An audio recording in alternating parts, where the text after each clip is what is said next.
সকালে মনের আনন্দে ঘুমিয়ে আছি। হঠাৎ ফোনের আওয়াজে ঘুমটা ভেঙে গেল। কানের কাছে ফোনটা নিয়ে কিছুক্ষণ কথা বলে ফাল দিয়ে উঠলাম বিছানা থেকে। ওটার সাথেই আম্মু এসে হাজির। কে রে, আজকে সূর্য কোন দিক দিয়ে উঠেছে? আম্মুর কথাটা শুনে কিছুটা অবাক হলাম। আম্মু আবার অন্ধটন্ধ হয়ে গেল নাকি? সূর্য উঠেছে কিনা সেটা জিজ্ঞেস করছে। আমি কি ঠিক শুনেছি? কে রে, বললি না যে? না, এবার নিশ্চিন্ত আমি ঠিকই শুনেছি। তাই কথা মতো বাইরে থাকলাম। কেন আম্মু, আজকে তো সূর্য এখনো ওঠেনি, বাইরে কুয়াশা। তুমি আবার অন্ধ হয়ে গেলে নাকি? মানে? তুমি জিজ্ঞাসা করলে সূর্য কোন দিক দিয়ে উঠেছি, তাই বললাম। অন্ধ হয়ে গেছো সেই জন্য দেখতে পাচ্ছ না। চুপ বেয়াদব, এত বড় হয়ে গেছিস তারপরও বাদরামি গেল না? যা বাবা, আমি আবার কি বললাম? তুমি তো জিজ্ঞাসা করলে। চুপ, আমি বলতে চেয়েছি আজকে এত তাড়াতাড়ি কি মনে করে বিছানা থেকে উঠলি? ও এই কথা, তা ভালোভাবেই বললেই তো পারতা। আমিও মনে করলাম। থাক, বাদ দে, এখন বল। আম্মু, আমার চাকরি হয়েছে। আম্মু দেখি আমার কথাটা শুনে চোখ বড় বড় করে তাকালো। কি হলো, এমন করে তাকাচ্ছ কেন? খুশি হওনি? আমি কি স্বপ্ন দেখছি নাকি? স্বপ্ন মানে? দেখ বাবা, মিথ্যা বলা মহাপাপ। এমন মিথ্যা কথা আর বলিস না। এই পর্যন্ত 35 বার চাকরির কথা বলেছিস, কিন্তু একবারও হয়নি। যা, আমি আবার মিথ্যা কখন বললাম? সত্যি আমার চাকরি হয়েছে। আমার মনে হয় তোর ঘুম হয়নি। যা, আর একটু ঘুমিয়ে নে, দেখবি সব ঠিক হয়ে গেছে। আম্মু কথাটা বলেই বেরিয়ে গেল। যা শালার, সত্যি কথার কোনো ভাত নাই। চাকরির কথা বলতেই উল্টাপাল্টা কথা বলে চলে গেল। আসলেই বলারই কথা, এই পর্যন্ত 35 বার চাকরি হয়েছে, কিন্তু কোনো না কোনো কারণে বাদও হয়ে গেছি। এই যেমন প্রথম যখন চাকরি পেলাম তখনকার ঘটনা। নতুন চাকরি, তাই একটু সুন্দর করে সেজে বাসা থেকে বের হলাম। যাবার সময় আম্মু অনেক দোয়া করে দিলেন। মনের আনন্দে রাস্তা দিয়ে হাঁটছি। ভাবলাম প্রথম দিন দেরি করে যাওয়া যাবে না, তাই একটা বাসে উঠে পড়লাম। বাসটা কিছু দূর যাবার পরেই গেল চাকাটা ব্লাস্ট হয়ে। ব্যাস, কি আর করার। বাস থেকে নেমে কিছু দূর হাঁটলাম। একটা বাসও আর আসছে না যে যাব। কিছুক্ষণ বাদে একটা অটো দেখতে পেয়ে সেটাতে উঠে পড়লাম। জানি না অটো ড্রাইভার ভীতু কিনা সাহসী, এমনভাবে চালাচ্ছে যেন মনে হচ্ছে মাল গাড়িতে উঠেছি। ভাবলাম নেমেই যাই, কিন্তু নামলে আবার গাড়ি যদি না পাই সেটা এক সমস্যা। কোনো মতে পৌঁছে গেলাম অফিসে। এসে দেখি পাক্কা 35 মিনিট লেট। অফিসে পা দেবার সাথেই বসের ডাক। গেলাম, তারপর কিছুক্ষণ ভাষণ ছাড়লেন। প্রথম দিনেই কেন এত দেরি জানি না, পরে আরও কত দেরি করবে। ভাষণ শুনে তো মাথাটা গরম হয়ে গেল। নিকুচি করি আপনার চাকরির চললাম, কথাগুলো বলেই সেখান থেকে বেরিয়ে এলাম। এরপর বাদ বাকি চাকরিগুলো নানাভাবে নষ্ট হয়ে গেছে। যাই হোক, এখনকার কথায় আসি। এবার যেই চাকরিটা পেয়েছি তার জন্য ঢাকায় যেতে হবে, তাই এবার আর কোনো গড়মিল করা যাবে না। ফ্রেশ হয়ে নাস্তার টেবিলে এলাম। আম্মু, ক্ষুধা লাগছে, খেতে দাও। কি ব্যাপার, নবাব আজকে এত সকালে ঘুম থেকে উঠেছে? ওই আমার চাকরি হয়েছে, সেখান থেকে ফোন দিয়েছিল, তাই মনটা খুশিতে লাফাচ্ছে। তা এটা দিয়ে কয়টা চাকরি হবে? হবে যে কয়টাই হোক। আব্বু, আমাকে কিছু টাকা দিও, ঢাকায় যাব। ঢাকায় কেন? আরে চাকরি হয়েছে বললাম না, সেই জন্য ওখানে গিয়ে বাসা নিতে হবে। তার জন্য যে টাকা লাগবে সেটা দাও। সত্যি ঢাকা যাবি? কি ব্যাপার আব্বু, আমার ঢাকা যাওয়ার কথা শুনে এত খুশি হলো কেন? হ্যাঁ, কিন্তু তুমি আমার ঢাকা যাওয়ার কথা শুনে এত খুশি হলে কেন? না, তুই যদি ঢাকায় যাস তাহলে একটু শান্তিতে থাকতে পারবো। এমনিতেই যে জ্বালানো জ্বালাস। বুঝছি, আর বলতে হবে না। নাস্তা করে বাইরে আসলাম। এই যা, এখনও তো পরিচয়টাই দিলাম না। যাই হোক, এখন দিয়ে দেই। আমি শ্যাম, পড়ালেখা শেষ করে চাকরির জন্য ঘুরছি। আর আব্বু আম্মু তো আমাকে সেই মাপের বিশ্বাস করে। দেখলেন না, সকালে বললাম চাকরি হয়েছে, কি বিশ্বাসটাই না করলো। বাইরে এসে দেখি সোহাগ, আমার বন্ধু, মনমরা হয়ে বসে আছে। কিরে, মন খারাপ কেন? ও তুই? মন খারাপ কেন? আর বলিস না, মিমের সাথে আবারও ব্রেকআপ হয়েছে। ও চিন্তা করিস না, ঠিক হয়ে যাবে। এর আগেও তো হয়েছে এমন, তাই না? এবার একটু বেশি বাড়াবাড়ি হয়ে গেছে মনে হয়। সহজেও রাগ ভাঙবে? ঠিক আছে, চিন্তা করিস না, আমার সাথে ঢাকায় চল। পাগল নাকি? আমি কেন তোর সাথে ঢাকায় যাব? আর তুই ঢাকা গিয়ে কি করবি? আরে আমার চাকরি হয়ে গেছে, সেই জন্য ঢাকায় যেতে হবে। তুইও চল, যদি তোরও চাকরি হয়ে যায়। ভাই, এবার দিয়ে কতবার বলছিস তোর চাকরি হয়েছে? প্রতিবারই কোনো না কোনো কারণে চাকরি নষ্ট হয়ে গেছে। এখন আর নতুন করে চাকরির জন্য ঢাকায় যাস না, না হলে শুধু শুধু টাকাগুলাই নষ্ট হবে। চুপ শালা, ভাবলাম নতুন চাকরির কথা শুনে খুশি হবি, তা না, থাক তুই, আমি গেলাম। সেখান থেকে উঠে কিছুক্ষণ ঘোরাঘুরি করে বাসায় এসেই দিলাম ঘুম। ঘুম থেকে উঠলাম রাতে, তারপর খাবার খেয়ে জামা কাপড় গুছিয়ে বিছানায় শুতে যাব, তখনই ফোনটা বেজে উঠল। হাতে নিয়ে দেখি সকালের নাম্বারটা ধরলাম। হ্যালো, হ্যাঁ শ্যাম বলছেন? জি, আসলে আপনাকে ফোন করে বলেছিলাম যে আপনার চাকরিটা হয়েছে, সেই জন্য দুঃখিত। আমাদের এখানে শ্যাম নামে আরেকজন আবেদন করেছিল, তো তার কাছে দিতে গিয়ে আপনার কাছে চলে গেছে, সেই জন্য আমরা আন্তরিকভাবে দুঃখিত বলেই ফোনটা কেটে দিল। কথাটা শুনে আমি হাসবো না কাঁদবো বুঝতে পারছি না। এখন যদি আম্মু আব্বুকে বলি তাহলে তো তারা কি বলবে জানি না, কিন্তু সোহাগ যদি জানতে পারে তাহলে তো হাসাহাসি করবে। কোনো চিন্তা ছাড়াই ঘুমিয়ে পড়লাম। সকালে ঘুম থেকে উঠে বাসা থেকে বের হচ্ছি। তাদেরকে এখনো বলিনি যে চাকরি নেই। জানি না ঢাকায় গিয়ে কি করব। বাসে উঠছি, দেখি আব্বু আম্মু আমার দিকে তাকিয়ে আছে। শোন, ওখানে গিয়ে কারোর সাথে ফাজলামি করবি না, আর ভালোভাবে কাজ করবি। কাজ করার সময় ছুটি নিবি না, না হলে চাকরি চলে যেতে পারে। 6 মাসের আগে বাড়িতেও আসবি না, শুধু টাকা নষ্ট হবে। জানি না আব্বু আম্মু কি বলল, তবে এটা নিশ্চিত যে আমি না থাকায় খুশি হয়েছে। বাসের মধ্যে বসে আছি আর ঢাকা গিয়ে কি করব সেটা ভাবছি। দূর, এখন ভেবে শুধু মাথা কাটানোর কোনো মানেই হয় না। এর থেকে ভালোই ঘুমিয়ে থাকি।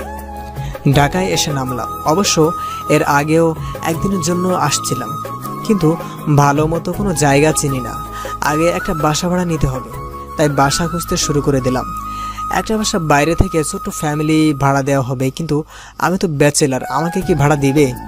5-7 না ভেবে ঢুকে পড়লাম।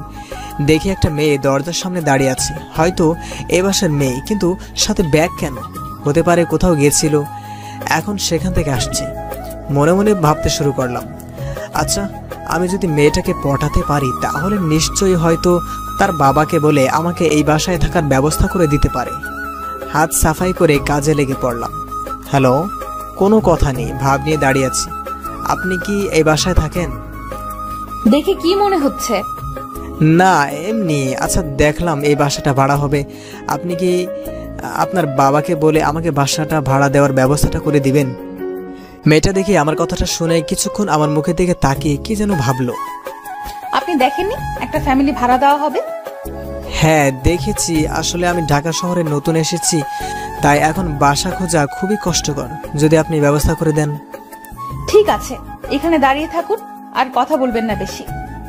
জি, তা নাম কি আপনার? বললাম না, চুপ করে দাঁড়িয়ে থাকেন। কেমন মেরে বাবা, নামটা পর্যন্ত বলল না। না বললে নাই, আমার বাসাটা পেলেই হলো। কিছুক্ষণ বাদে দরজা খুলে একটা বয়স্ক লোক বেরিয়ে এলো, মানে এই বাসার বাড়িওয়ালা হয়তো। তোমরা কে? জি আঙ্কেল, বাসা ভাড়া নিতে আসছি। ওই চুপ, কথা বলতে না করছে না? ওহ, কিন্তু আমি তো ফ্যামিলি ছাড়া বাসা ভাড়া দিতে পারবো না। তোমরা? আমরা স্বামী স্ত্রী, আর বাইরে লেখা দেওয়া এখানে বাসা ভাড়া নিতে এসেছি। বাসাটা খুব সুন্দর।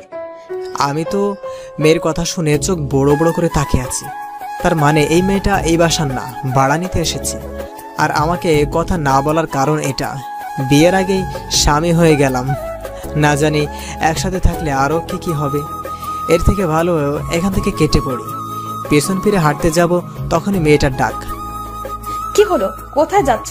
বাসাটা পছন্দ হয়নি? আমার একটু দরকার আছে, আসছি। না, তুমি এখন কোথাও যেতে পারবে না। আগে বাসায় চলো, ফ্রেশ হয়ে তারপর যাবে। আসো আঙ্কেল, চাবিটা দেন। আরে বাবা, বৌমা যখন বলছে তখন ফ্রেশ হয়ে তারপর যেও। তাছাড়া বৌমা একা কি সবকিছু করতে পারবে? শালার এখন চিপার মধ্যে পড়লাম আমি। যদি হাত ছাড়িয়ে চলে যাই তাহলে লোকটা খারাপ ভাববে, আবার মেয়েটারও মান সম্মান নষ্ট হয়ে যাবে। যদি না যাই তাহলে আমার মান সম্মানের 12টা বাজবে। কি করব কিছুই বুঝতে পারছি না। মেয়েটা হাতটা ধরে রুমের মধ্যে এনেই দরজা বন্ধ করে দিল। এটা কি হলো? তার মানে তুমি এই বাসার মেয়ে নও? চুপ, আস্তে, বাড়িওয়ালা শুনতে পাবে। কেন? তুমি তাকে কি বললে? আমরা স্বামী স্ত্রী, তাই না? দেখো, তোমারও থাকার জন্য বাসা দরকার আর আমারও। তাছাড়া ঢাকা শহরে ফ্যামিলি ছাড়া কেউই বাসা ভাড়া দিতে চায় না। কিন্তু আমরা, তুমি, আমি তো কাউকে চিনি না। এই রুমে কিভাবে? তোমার মতো তুমি থাকবে আর আমার মতো আমি। আমি যদি কখনো বাড়িওয়ালা চলে আসে তাহলে অভিনয় করবা। কিসের অভিনয়? আমি কোনো অভিনেতা না যে অভিনয় করতে পারবো। চুপ, বেশি কথা বলো কেন? উনি বুঝতে পেরে যাবেন। ঠিক আছে, তোমার নাম কি আগে সেটা বলো। তিন্নি। তোমার? শ্যাম। তা ঢাকায় কি মনে করে? তোমার বাসা কোথায়? অনেক বড় কাহিনী, পরে বলবো। এখন আমার সাথে কাজ করো। তারপর দুজনে মিলে ঘরটা সুন্দর করে পরিষ্কার করতে করতে সন্ধ্যা হয়ে গেল। একসাথে থাকবো ঠিক আছে, কিন্তু ঘর ভাড়াটা কিন্তু অর্ধেক অর্ধেক। জানি জানি। খাবারের বিষয় নিয়ে কি ভাবলে? কি ভাববো? সবাই যা করে আমরাও তাই করব। মানে? মানে তুমি বাজার করে আনবা, আমি রান্না করব। কিন্তু বাজারের টাকা? এই এত টাকা টাকা করো কেন? একা থাকলে কি বাজার করা লাগতো না? তাছাড়া আমি রান্না করে দিচ্ছি তো। বলতে হবে না। এখন কি খাবো? চলো বাইরে থেকে খেয়ে আসি। দুজন মিলে বাহিরে খাবার খেতে চলে গেলাম। পাশাপাশি হাঁটছি, নিজেকে কেমন যেন জামাই মনে হচ্ছে, আর পাশে নতুন বউ। তারপর দুজনে বাসায় চলে এলাম। আমার ঘুম পাচ্ছে, ঘুমাতে গেলাম। আমারও শরীর ক্লান্ত লাগছিল, তাই ঘুমানোর জন্য বিছানার দিকে যাচ্ছি। এই তুমি কোথায় ঘুমাবা? কেন, বিছানায়? না, তুমি এখানে থাকতে পারবে না। মানে? তাহলে কোথায় থাকবো? কেন, নিচে? আমরা না স্বামী স্ত্রী, তাহলে একসাথে ঘুমালে দোষ কোথায়? দেখো, বাসা ভাড়া নেওয়ার জন্য বলছি। আমরা স্বামী স্ত্রী, সুতরাং স্বামী স্ত্রী করবো না, ঠিক আছে? বললেই হলো। আমি নিচে থাকতে পারবো না। তাহলে দাঁড়িয়ে থাকো। কি আর করার, নিচে বিছানা পেতে শুয়ে পড়লাম। সকালে ঘুম থেকে উঠে রেডি হয়ে বাসা থেকে বের হচ্ছি, দেখি তিন্নিও রেডি হচ্ছে। কি ব্যাপার, তুমি রেডি হয়ে কোথায় যাবে? চাকরির ইন্টারভিউ দিতে। ও, আমিও যাব, চলো তোমাকে পৌঁছে দেই। দরকার নেই, আমি একাই যেতে পারবো। আমিও বেরিয়ে গেলাম। প্রথমে 2-4টা অফিসে গিয়ে দেখলাম, কিন্তু কাজ হলো না। ভাবলাম বাসায় চলে যাই। আচ্ছা, আরেকটা অফিসে গিয়ে দেখি কাজ হয় কিনা। অফিসে গিয়ে শুনলাম তাদের এখানে 2জন লোক লাগবে। খুবই ফুরফুরা মেজাজে অফিসে ঢুকে ইন্টারভিউ দিলাম। ভাগ্য মনে হয় ভালো, তাই চাকরিটা পেয়ে গেছি।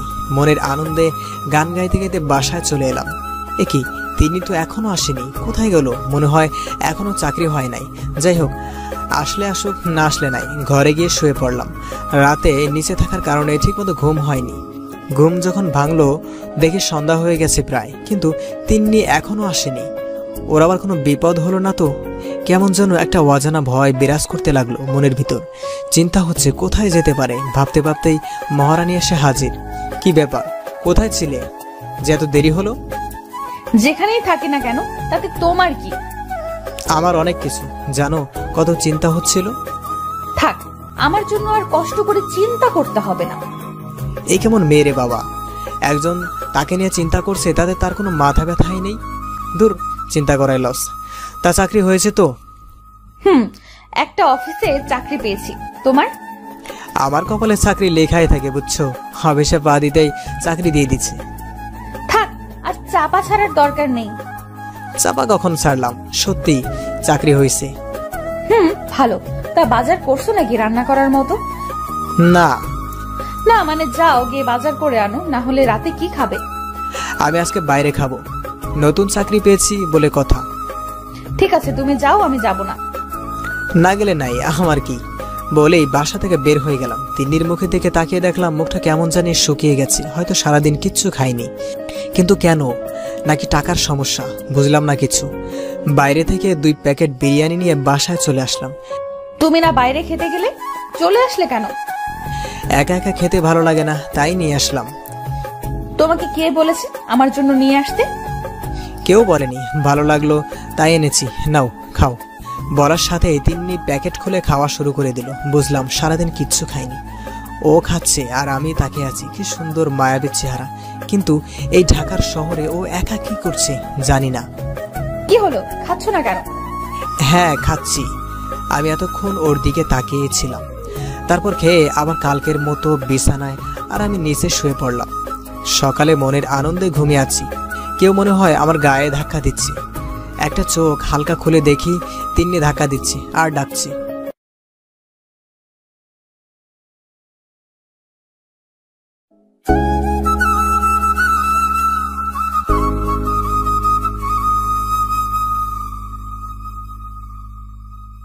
হ্যাঁ খাচ্ছি। আমি এতক্ষণ ওর দিকে তাকিয়েছিলাম, তারপর খেয়ে আবার কালকের মতো বিছানায় আর আমি নিচে শুয়ে পড়লাম। সকালে মনের আনন্দে ঘুমিয়ে আছি, কেউ মনে হয় আমার গায়ে ধাক্কা দিচ্ছে। একটা চোখ হালকা খুলে দেখি তিন্নি ধাক্কা দিচ্ছে আর ডাকছে। কি হয়েছে? আমি ঘুমের ঘরে। ওই ওঠো। আর একটু পর। আরে ওঠো তো, সকাল হয়ে গেছে। একটু পর। ওই তোমার নাচকে অফিসের প্রথম দিন, যাবে না? কথাটা শুনেই তড়িঘড়ি করে উঠে পড়লাম। যাব। কয়টা বাজে? দাঁড়াও, আমি ফ্রেশ হয়ে আসছি। এখনো অফিসে যাওয়ার অনেক সময় আছে। ঘড়ির দিকে তাকিয়ে দেখি এখনো 7টা বাজতে 10 মিনিট বাকি, আর অফিস 10টায়। এখনো তো 7টা বাজে নাই। এত সকালে ডাক দিলে কেন? অফিসে যাওয়া ঠিক আছে, কিন্তু সকালে নাস্তা না করেই যাবে নাকি? সেই জন্য যাও, বাজার করে আনো। এটা তো তুমিও আনতে পারতা। কিন্তু কথা কি ছিল, তুমি বাজার করবে আর আমি রান্না করব। যাও তাড়াতাড়ি গিয়ে বাজার করে আনো। যাচ্ছি। মুখ ধুয়ে বাজারে চলে গেলাম। কি কিনবো সেটাই ভাবছি। আসার সময় তো বললো না কি বাজার করতে হবে। নিজের যতদূর পর্যন্ত জ্ঞান আছে বাজার করলাম। একটা মাছ কিনে নিয়ে গেলে কেমন হয়? মামা, রুই মাছ কত? 400 টাকা কেজি। আরে শালা বলে কি, এর আগে বাসায় থাকতে একবার কিনছিলাম 200 টাকা কেজি নিছিলি। এখানে তো 400 টাকা দর। দরকার নেই আমার। কি মামা দিব? না মামা, লাগবে না, রেখে দেন। 350 টাকা নেবেন? না। আচ্ছা 300 টাকা দেন, নিয়ে যান। অনেক ভালো মাছ, এর থেকে কম দামে আর পাইবেন না, বুঝছেন? আমি কি মাছ কিনতে আসছি না কাপড়, কিছুই বুঝতে পারছি না। আচ্ছা দেন। মাছ আর বাজারের ব্যাগ নিয়ে বাসার দিকে হাঁটা দিলাম। বাড়িতে একটু ফোন দেই। ঢাকায় আসার পরে ফোন দেওয়া হয় নাই। হ্যালো আম্মু। এই কে বলছেন? আম্মু আমি শ্যাম। না, আমার ছেলে তো এত সকালে ঘুম থেকে উঠে না। তুমি নিশ্চয়ই চোর, সেটটা চুরি করে আনছো। ধুর আম্মু, ফাইজলামি বাদ দাও তো। তা এত সকালে উঠেছিস যে? তোমার ছেলে এখন চাকরি করে বুঝছো, আর চাকরিতেই যেতে হবে তাই।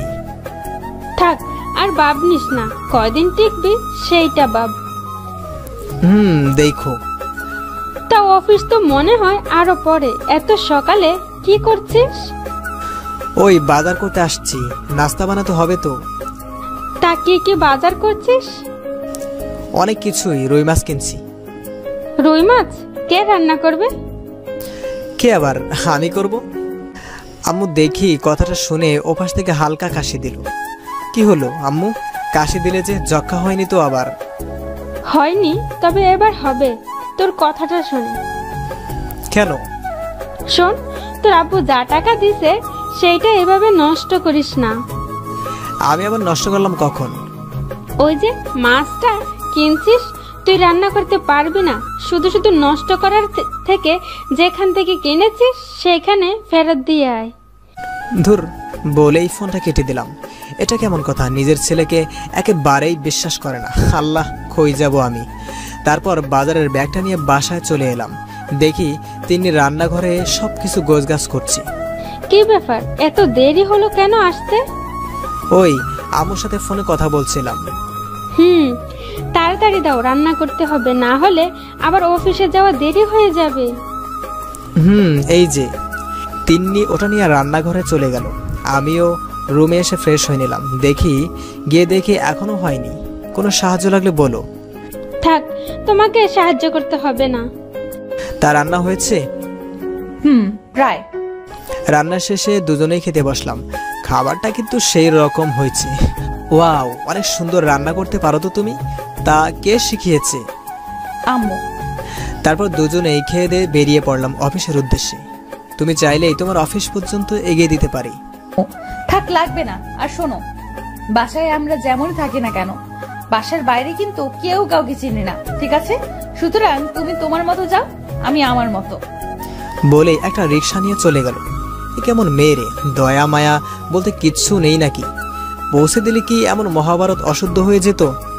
তারপর আমিও একটা রিক্সা নিয়ে অফিসে চলে এলাম।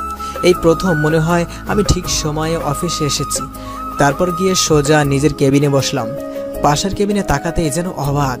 সৌভাগ্য নাকি দুর্ভাগ্য জানি না, কারণ আমার পাশের কেবিনে আর কেউ না, তিন্নিও হয়তো আমাকে দেখে কিছুটা অবাক হয়েছে। আমি কিছু বলতে যাব তার আগেই মুখ ঘুরিয়ে নিয়ে কাজ শুরু করে দিল। এমন ভাব করছে যেন আমাকে চেনেই না। আমি তো একভাবে ওর দিকে তাকিয়ে আছি আর ওর এমন আচরণের কথা ভাবছি। কি ব্যাপার, কাজ করছেন না কেন? কথাটা শুনে সামনে তাকাতেই দেখি বস। Good morning sir. অফিসের প্রথম দিন আর আস্তে আস্তে অন্য কেবিনে চোখ কেন? না মানে স্যার।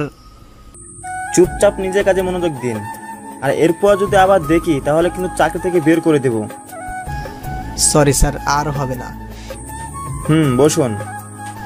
নিজের কেবিনে বসে পড়লাম আর চোখে তাকিয়ে দেখি তিন্নি মিটমিট করে হাসছে। খুব রাগ হচ্ছে ওর উপর। আমিও আর সেদিকে খেয়াল না করে কাজে মনোযোগ দিলাম।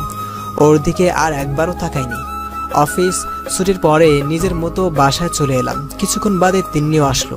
এখনো ওর উপর রাগটা আছে। কি ব্যাপার, এমন মুখ ফুলিয়ে বসে আছো কেন? অফিসে আমার সাথে অমন ব্যবহার করলে কেন? কি করলাম? যেভাবে ছিলে মনে হয় আমাকে চিনোই না। আমি তোমাকে বলেছিলাম বাসার বাইরে আমরা কেউ কাউকে চিনি না, সুতরাং এখানে রাগ করার কোনো মানেই হয় না। এখন সরো, রান্না করতে হবে। তিন্নি রান্না করতে চলে গেল। রান্না শেষে দুজনে খেয়েই শুয়ে পড়লাম। আজকে আর ওর সাথে তেমন একটা কথা বলিনি। দেখতে দেখতে 10 দিন পার হয়ে গেছে। এই কয়দিনে তিন্নিকে অনেক আপন ভেবে নিয়েছি। বলতে গেলে ভালোবাসি ভাবছি। এই বিয়ে ছাড়া বউ, এর থেকে সত্যি সত্যি বউ হলে কেমন হয়। কিন্তু তিন্নি এখনো আগের জায়গায় আছে। জানি না ও আমাকে ভালোবাসে নাকি ওর মনে অন্য কেউ আছে। রাতে ঘুমানোর জন্য প্রস্তুতি নিচ্ছি। তিন্নি, একটা কথা জিজ্ঞাসা করি? কি? আচ্ছা, তুমি কি কাউকে ভালোবাসো? হঠাৎ এই প্রশ্ন? না, এমনি জানতে চাইছিলাম আছে নাকি কেউ। ঘুমিয়ে পড়ো, অনেক রাত হয়েছে। সকালে ঘুম থেকে উঠে বাজার এনে দিয়ে ফ্রেশ হতে চলে গেলাম। আজকে তিন্নির সাথে তেমন একটা কথা বললাম না। হয়তো ও কাউকে পছন্দ করে, যার জন্য আমার কাছে রাতে বলল না। ফ্রেশ হয়ে এসে খেতে বসলাম। কি ব্যাপার, আজকে এত চুপচাপ কেন? এমনি ভাল লাগছে না। কেন, জিএফ কি ছ্যাঁকা দিয়েছে নাকি? আমার কোনো জেফ নেই। তিন্নি আর কিচ্ছু বলল না। আমিও চুপচাপ খাচ্ছি। আমি কাউকে পছন্দ করি না। কথাটা শুনে এই তিন্নির দিকে তাকালাম। মনের ভিতরে লাড্ডু ফুটছে। যাক, কাউকে তো পছন্দ করে না। কাউকে পছন্দ করে না তার মানে কি আমাকেও পছন্দ করবে না? মনে হতেই মুখটা কালো হয়ে গেল। আচ্ছা, জিজ্ঞাসা করব আমাকে পছন্দ করে কিনা। না থাক, যদি আবার কিছু বলে। কি হলো, কথা বলছো না কেন? বলছি। সত্যি কি কাউকে পছন্দ করো না? না। ও, আর কোনো কথা হয়নি। তারপর খেয়ে অফিসে যাওয়ার জন্য বের হচ্ছি। একটা রিকশায় উঠতে যাব। আজকে একসাথেই যাই। কথাটা ঠিক শুনলাম নাকি ভুল কিছুই বুঝতে পারছি না। যদি তোমার সমস্যা হয় তো যাও, আমি একাই যেতে পারবো। না না, কোনো সমস্যা নেই, আসো। তিন্নি আর আমি রিকশায় পাশাপাশি বসে আছি। কিছুটা অস্থিরতা কাজ করছে। তারপরও এক অজানা অনুভূতি বিরাজ করছে। তারপর অফিসে এসে নিজের কাজে মনোযোগ দিলাম। সিয়াম, দেখো তো, আমি এটা সলভ করতে পারছি না, করে দাও না। দিচ্ছি। তিন্নির কাজটা করে আবার জায়গায় এসে পড়লাম। তিন্নি তো কখনো কারো কাছে কাজের জন্য সাহায্য চায় না। সে যথেষ্ট পারদর্শী তার কাজের প্রতি। তাহলে আমাকে দিয়ে করালো কেন? সবই মাথার উপর দিয়ে যাচ্ছে আজকে সকাল থেকেই। তিন্নিকে অন্যরকম লাগছে, কিন্তু এর কারণ কি বুঝে উঠতে পারছি না।